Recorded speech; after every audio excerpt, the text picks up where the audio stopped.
नमस्कार दोस्तों, अगेन स्वागत है आपका प्रिपेयर विथ यस में, जहां पर आज हम शुरू करने जा रहे हैं पॉलिटी की सीरीज में डीपीएसपी यानी राज्य के नीति निर्देशक तत्व को। आज की क्लास थोड़ी छोटी रखेंगे क्योंकि इससे अगला जो नेक्स्ट टॉपिक है, अगर मैं उसको इस वीडियो में कवर करता हूं तो ये वीडियो कुछ ज़्यादा ही लंबी हो जाएगी। इसलिए मैं सोच रहा था आपके लिए राष्ट्रपति को एक स्पेसिफिक वीडियो में कराऊं दूं। और मैं आज आपको डीपीएसपी और मौलिक कर्तव्य इन दोनों को फिनिश करा दूंगा। बाकी ज़्यादा क्वेश्चन यहाँ से बनते नहीं हैं, फिर भी करना सब कुछ है क्योंकि इम्पोर्टेंट सब कुछ है। चलिए शुरू करते हैं। डीपीएसपी भाग 4 में आते हैं। अनुच्छेद 36 से 51। डीपीएसपी के लिए अनुच्छेद कितने से कितने हैं? 36 से 51। राज्य के नीति निर्देशक तत्वों को आयरलैंड के संविधान से लिया गया है। किसके संविधान से लिया गया है? आयरलैंड के संविधान से लिया गया है। अच्छा, इनका उद्देश्य क्या है? कल्याणकारी राज्य की स्थापना करना। क्या उद्देश्य है? कल्याणकारी राज्य की स्थापना करना। नोट, ये वाद्य योग्य नहीं है। चलिए मैं आपको एक बार ऐसे एक्सप्लेन कर देता हूँ इस लाइन का मीनिंग क्या है। वाद्य योग्य मतलब ये है, इसमें जब आप इसको डिटेल में पढ़ेंगे तो आप अगर इनका हनन होता है या फिर गवर्नमेंट सरकार या राज्य इन्हें लागू नहीं करती है तो आप इनके खिलाफ कोर्ट में नहीं जा सकते क्योंकि ये वाद्य योग्य नहीं है ना। और जब मैं आपको इनको डिटेल में पढ़ाऊंगा तब मैं आपको बताऊंगा कि आप देखिए ये हमारा अधिकार है इसके तहत, डीपीएसपी के तहत। लेकिन आप कोर्ट में जाकर कंप्लेंट नहीं कर सकते कि ये लागू नहीं हुआ है और हमको रोजगार नहीं मिल रहा है। चलिए मैं आपको इसे एक बार डिटेल में करवा देता हूँ। वैसे तो इसमें 36 से 51 आर्टिकल हैं, लेकिन इस बुक में सारे इंपॉर्टेंट दिए गए हैं जो कि प्रीवियस ईयर एग्जाम में आ चुके हैं। वैसे भी 36, 37, 38 जनरली क्वेश्चन एग्जाम में नहीं पूछते हैं, लेकिन जो इंपॉर्टेंट है वो मैं आपको इसमें करा देता हूँ। अगर आपको फिर भी इसको डिटेल में पढ़ना है, एक बार कमेंट कर दीजिएगा, मैं जरूर एक इसकी प्रॉपर वीडियो लेके आने का ट्राई करूँगा। चलिए, अनुच्छेद 39, स्त्री व पुरुष दोनों को समान कार्य के लिए समान वेतन। इसके अंतर्गत ये कहा गया है, ऐसा नहीं है कि स्त्री काम कर रही है तो उसको कम पैसे देंगे कि उसकी वैल्यू कम है और मेल की वैल्यू ज़्यादा है तो उसको ज़्यादा पैसे दिए जाएंगे। काम अगर सेम है तो दोनों को समान काम के लिए समान वेतन मिलेगा। लेकिन जनरली ऐसा नहीं होता है क्योंकि महिला को किसी किसी काम में कम मिलते हैं और उसी काम में पुरुष को ज़्यादा मिल जाते हैं। लेकिन वो ये वाद्य योग्य नहीं है क्योंकि डीपीएसपी के अंडर आता है और ये वाद्य योग्य नहीं है। आप न्यायालय नहीं जा सकते कि बोल सकते हो कि जाकर कि देखिए कि उनको इतने पैसे मिल रहे हैं और हमें इतने नहीं मिल रहे, क्योंकि ये वाद्य योग्य नहीं है। आई होप आपको अब थोड़ा सा अच्छे से समझ आया होगा वाद्य योग्य नहीं है का मतलब। चलिए नेक्स्ट, 39 का समान न्याय और निःशुल्क विविध सहायता। मतलब ऐसा ना हो कि अमीर अमीर ज्यादा बड़ा लॉयर कर ले और वो सब केस जीत जाए, अपने पैसों के दम पर केस जीत जाए, तो ये तो समान न्याय नहीं हुआ, ये तो फेयर नहीं हुआ। तो इसलिए क्या है, समान न्याय और निःशुल्क विधिक सहायता। इसीलिए गरीबों को भी गवर्नमेंट गवर्नमेंट निःशुल्क सहायता प्रदान करती है। आई होप मैं क्या कहना चाह रहा हूँ आप समझ रहे होंगे कि अमीर ज्यादा पैसे लगाकर मतलब केस जीत ना जाए तो ये तो फेयर नहीं रहा। तो इसलिए गरीबों को भी गवर्नमेंट सहायता प्रदान करती है और समान न्याय हो, इसलिए। आई होप आपको क्लियर हो गया हुआ आर्टिकल 39। आर्टिकल 40, ग्राम पंचायतों का गठन। ग्राम पंचायतों का गठन, article 40 very important, most important. इसको तो आप डायरेक्ट याद कर लीजिए, आर्टिकल एग्जाम में कई बार पूछा गया है। आर्टिकल 40 ग्राम पंचायतों का गठन। पहले ऐसा था कि ग्राम पंचायतों का गठन कानूनी नहीं था, लेकिन अब हर स्टेट में ग्राम पंचायतों का गठन किया जाना आवश्यक है। चलिए एक बार नेक्स्ट आर्टिकल को देख लेते हैं। कुछ दशाओं में काम, शिक्षा और लोक सहायता पाने का अधिकार। कुछ दशाओं में काम, शिक्षा और लोक सहायता पाने का अधिकार। इट मीन्स गवर्नमेंट ऐसे रोजगार पैदा करेगी जो सबको मिले, लेकिन ये वाद्य योग्य नहीं है तो आप कंप्लेंट नहीं कर सकते हो, देखिए हमारे पास अधिकार है रोजगार पाने का। तो ये गवर्नमेंट चाहे तो स्कीम निकाले या ना निकाले, वो उसके ऊपर है। आई होप आपको आर्टिकल 41 भी क्लियर हो गया होगा। आर्टिकल 42, काम की न्याय संगत और मानवोचित दशाओं तथा प्रसूति सहायता का उपबंध। काम की न्याय संगत और मानवोचित दशाओं का तथा प्रसूति सहायता का प्रबंध। चलिए मैं आपको इस आर्टिकल को एक्सप्लेन कर देता हूँ। इसका मतलब ये है कि आप अगर किसी से काम कराते हैं तो वो मानव व्यवहार के उचित होना चाहिए। ऐसा नहीं है कि आप उससे हैवी काम करवा रहे हो या फिर उसके साथ शोषण कुछ टाइप में कर रहे हो, इस तरह नहीं। आपको एक उचित तरीके से काम कराना होगा। जैसे कि इसके अंतर्गत एक सबसे बेस्ट एग्जांपल मैं देता हूँ आपको। जैसे कोई वुमेन है जो कि प्रेग्नेंट है, अब उनसे हैवी काम तो कराया नहीं जा सकता, लेकिन इसका मतलब ये भी नहीं है कि जो प्रेग्नेंट नहीं है उनके साथ उनके वो भी हैवी काम ना करें। वो तो करेंगी, मतलब हैवी मतलब कि थोड़ा बहुत हैवी वो तो करेंगी, लेकिन जो प्रेग्नेंट वुमेन है वो हल्का फुल्का काम करेंगी या तो करेंगी नहीं। और लेकिन इसका मतलब ये भी नहीं है कि जो वुमेन प्रेग्नेंट नहीं है उनको वेतन मिल रहा है, जो प्रेग्नेंट है उसको वेतन कम मिलेगा। दोनों को समान वेतन मिलेगा। अच्छा, कई स्टेट में ये अलग होता है कि प्रेगनेंसी के टाइम पर 3 महीने पहले छुट्टी दी जाती है, 6 महीने की छुट्टी दी जाती है। वो दी जाती है क्योंकि ये देनी जरूरी है, क्योंकि प्रेगनेंसी में आप किसी से काम थोड़ी करा सकते हो, ये तो फिर शोषण हो जाएगा ना। इसीलिए आर्टिकल 42 यही कहता है। आई होप आपको क्लियर हो गया होगा।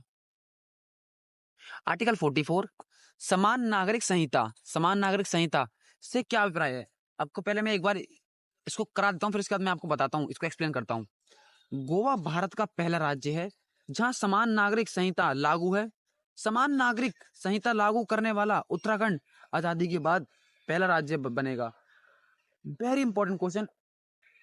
इस बार जो एग्जाम, कोई सा भी एग्जाम आएगा, पक्का ये क्वेश्चन देखने जरूर मिलेगा कि आजादी के बाद किस राज्य ने समान नागरिक संहिता लागू की है। अच्छा, समान नागरिक संहिता होती क्या है? आपने देखा होगा हिंदू विवाह मुस्लिम विवाह अलग अलग विधि से होते हैं। दोनों के तलाक के अलग अलग नियम है, अलग अलग कानून है कि इसमें इस तरह तलाक मिलता है, इस तरह इसमें तलाक मिलता है। समान नागरिक संहिता लागू होने के बाद राज्य में चाहे कोई भी धर्म हो, सभी धर्म के लिए एक ही कानून होगा। एक ही कानून मतलब कि मुस्लिम की शादी के जो रिवाज हैं, हिंदू शादी के जो रिवाज हैं, और वो तलाक चाहते हैं तो उनको एक ही तरीके से मिलेगा जो कि गवर्नमेंट बनाएगी। लेकिन ऐसा नहीं है कि मुस्लिम कहें कि हमारा तलाक तो कुछ और तरीके से होगा, मतलब कि वैसा वैसा नहीं।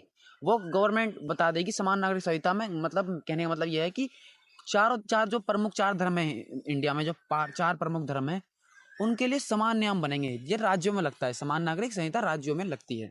आई होप आपको समान नागरिक संहिता अच्छे से क्लियर हो गई होगी। चलिए नेक्स्ट, अनुच्छेद 45 छह वर्ष से कम आयु के बच्चों को शिक्षा तथा उनकी देखभाल। 6 से कम बच्चों की आयु, शिक्षा तथा उनकी देखभाल। आर्टिकल 45 में क्या क्या कहा है? जो 6 साल से कम के बच्चे हैं उनको उनकी शिक्षा और उनकी देखभाल के लिए इसके आर्टिकल 45 में प्रावधान है। आर्टिकल 48 कृषि एवं पशुपालन का संगठन। कृषि एवं पशुपालन का संगठन। आर्टिकल 48 किससे संबंधित है? कृषि एवं पशुपालन से संगठित।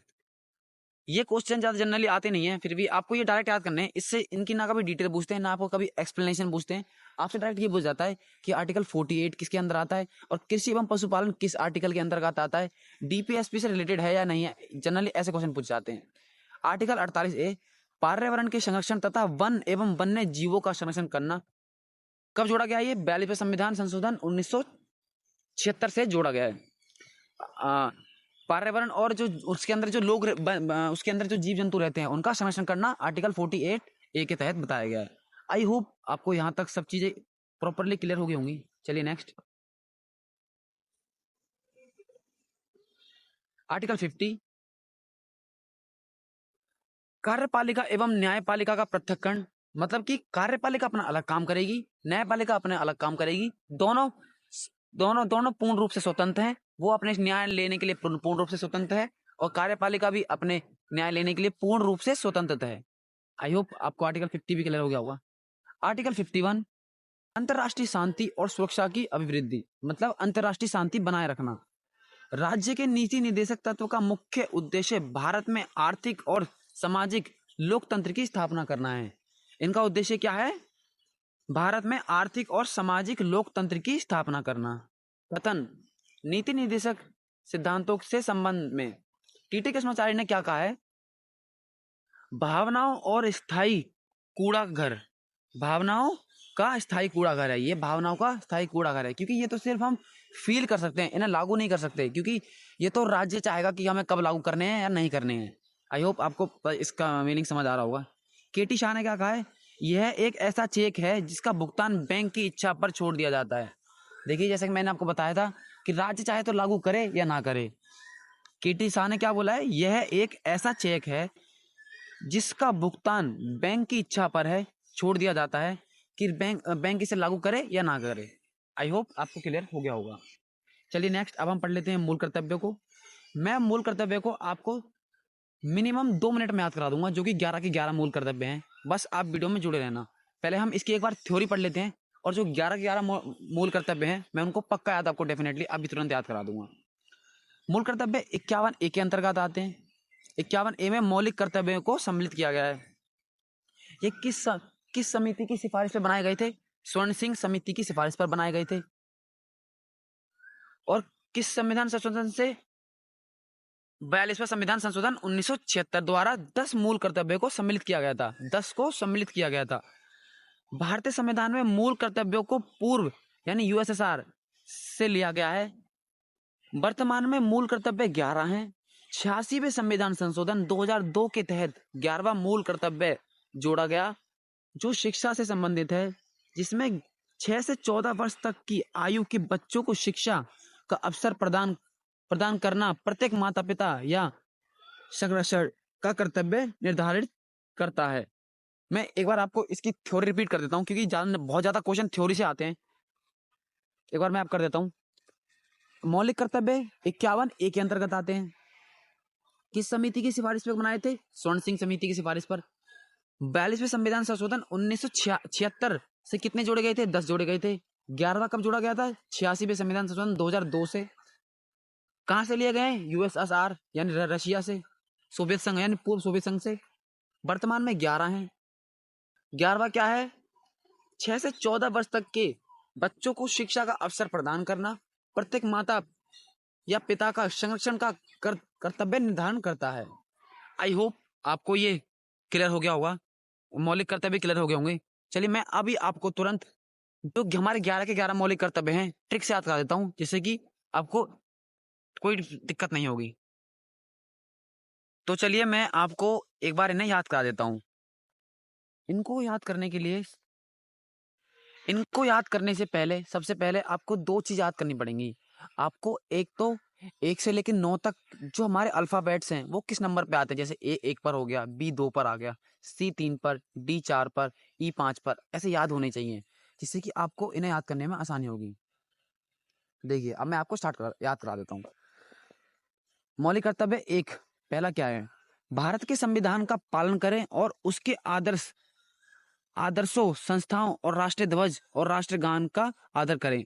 A फॉर एंथम यानी राष्ट्रगान का आदर करें। A फॉर एंथम राष्ट्रगान का आदर करें। एंथम वाला किस में आएगा? A वाले यानी पहले वाले में आएगा। अब नेक्स्ट पढ़ते हैं B। B को रिलेट करना है आपको बापू से। ये ट्रिक भी मैंने भी यूट्यूब से पढ़ी है, जो कि मैं आपको करा रहा हूँ।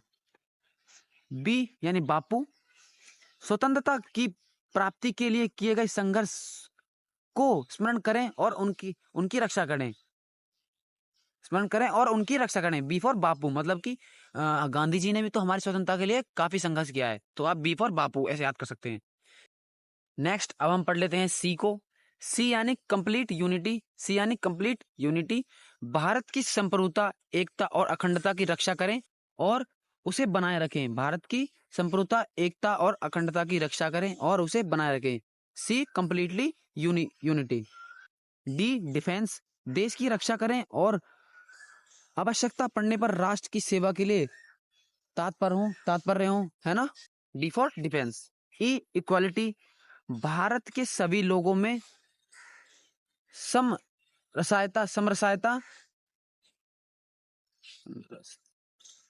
समरसता और समान भ्रातृत्व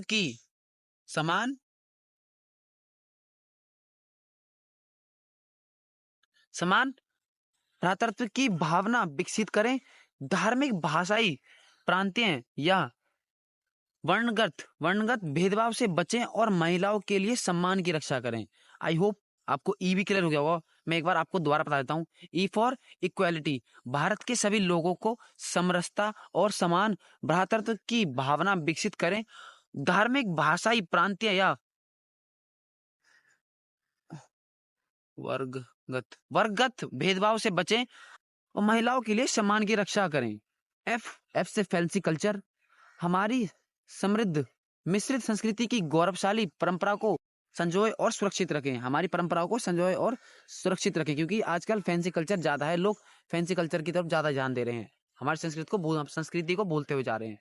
चलिए नेक्स्ट, प्रकृति पर्यावरण की सुरक्षा करें। जी यानी ग्रीन, जी यानी ग्रीन, प्राकृत पर्यावरण की सुरक्षा करें और उसमें सुधार करें, जिसमें वन, झीलें, नदियां, वन्यजीव आदि शामिल हैं, और प्राणी मात्र के प्रति दया भाव रखें, प्राणी मात्र के प्रति दया भाव रखें। जी यानी ग्रीन, ग्रीन यानी प्रकृति पर्यावरण की सुरक्षा करें और उसमें सुधार करें, जिसमें वन, झीलें, नदी, वन्यजीव आदि शामिल हैं, और प्राणी मात्र के प्रति दया भाव रखें। आई होप आपको यह भी क्लियर हो गया होगा। एच फॉर ह्यूमैनिटी, वैज्ञानिक दृष्टिकोण, मानवता, सुधार की भावना और ज्ञानार्जन की भावना का विकास करें, ज्ञानार्जन की भावना का विकास करें। ह्यूमैनिटी मानवता। आई इंडियन प्रॉपर्टी, सार्वजनिक संपत्ति की रक्षा करें और हिंसा से दूर रहें, सार्वजनिक संपत्ति की रक्षा करें और हिंसा से दूर रहें। ये 2 आर्टिकल हैं जिन्हें कि आपको मैं डायरेक्ट याद कर देता हूँ। आर्टिकल जे यानी जे हो गया 10वां मौलिक कर्तव्य क्या है? व्यक्तिगत और सामूहिक गतिविधियों में उत्कृष्टता की ओर बढ़े, जिससे राष्ट्र निरंतर प्रयासों से प्रगति करे। व्यक्तिगत और सामूहिक गतिविधि में उत्कृष्ट की ओर बढ़े, जिससे राष्ट्र निरंतर प्रयासों से प्रगति कर सके। आई होप आपको ये भी क्लियर हो गया होगा। और के यानी 11वां जो मैं करा चुका हूँ आपको, 6 से 14 वर्ष प्रदान करें, और ये कब जोड़ा गया था? 86वें संविधान संशोधन 2002 से। आई होप आपको ये 11 के 11 मौलिक कर्तव्य भी क्लियर हो गए होंगे। मैं आपको एक बार इनका क्विक रिवीजन करा देता हूँ, जिससे कि आपको ये और थोड़ा पक्के से याद हो जाए। पहला क्या है? ए यानी एंथम यानी राष्ट्रगान, राष्ट्रध्वज, और जो हमारे स्वतंत्र सेनानी थे उनका आदर्श करें। बी बापू, स्वतंत्रता की प्राप्ति के लिए किए गए संघर्ष स्मारकों को की रक्षा करें। सी भारत की कंप्लीट यूनिटी, भारत की संप्रभुता, एकता और अखंडता की रक्षा करें, भारत की एकता और अखंडता की रक्षा करें। डी डिफेंस, देश की रक्षा करें और आवश्यकता पड़ने पर राष्ट्र की सेवा के लिए तैयार हों। ई इक्वालिटी, भारत के सभी लोगों में समरसता और समान भ्रातृत्व की भावना विकसित करें। धार्मिक, भाषाई, प्रांतीय या वर्गगत भेदभाव से बचें और महिलाओं के लिए सम्मान की रक्षा करें। एफ फैंसी कल्चर, हमारी समृद्ध मिश्रित संस्कृति की गौरवशाली परंपरा को संजोए रखें। जी से ग्रीन, प्राकृतिक पर्यावरण की सुरक्षा करें और उसमें सुधार करें, जिसमें वन, झीलें, नदी, वन्यजीव आदि शामिल हैं। एच ह्यूमैनिटी, वैज्ञानिक दृष्टिकोण और मानवता, सुधार की भावना और ज्ञानार्जन की भावना विकसित करें। आई सार्वजनिक संपत्ति की रक्षा करें और हिंसा से दूर रहें, सार्वजनिक संपत्ति की रक्षा करें और हिंसा से दूर रहें। जे व्यक्तिगत और सामूहिक गतिविधियों में उत्कृष्टता की ओर बढ़े, जिससे राष्ट्र निरंतर प्रयास से प्रगति कर सके। जे यानी जे। ओके, यदि माता या अभिभावक 6 से 14 वर्ष के बच्चों को प्रदान करें, निःशुल्क शिक्षा प्रदान करें। और यह मौलिक कर्तव्य कब जोड़ा गया था? 86वें संविधान संशोधन 2002 के तहत। आई होप आज की क्लास थोड़ी छोटी होगी, कोई बात नहीं, जो नेक्स्ट क्लास राष्ट्रपति की आएगी इससे भी अच्छी आएगी। उसमें थोड़ा टाइम लगेगा, लेकिन मैं आपको राष्ट्रपति को बहुत प्रॉपर एकदम डीप में जाकर पढ़ेंगे उस राष्ट्रपति को। अच्छा, जो मैं आपको एक्स्ट्रा इंपोर्टेंट देता हूँ वो आप जरूर नोट कर लिया करिए, क्योंकि वो काफ़ी आपको हेल्पफुल रहेगी, क्योंकि मैं बहुत कंटेंट पे काम करके जब आपके लिए लेके आता हूँ। बाकी आपको क्लास कैसी लगी है एक कमेंट जरूर करना, और हम क्लास में क्या सुधार कर सकते हैं ये जरूर बताना। जब तक के लिए thank you, tata, bye bye.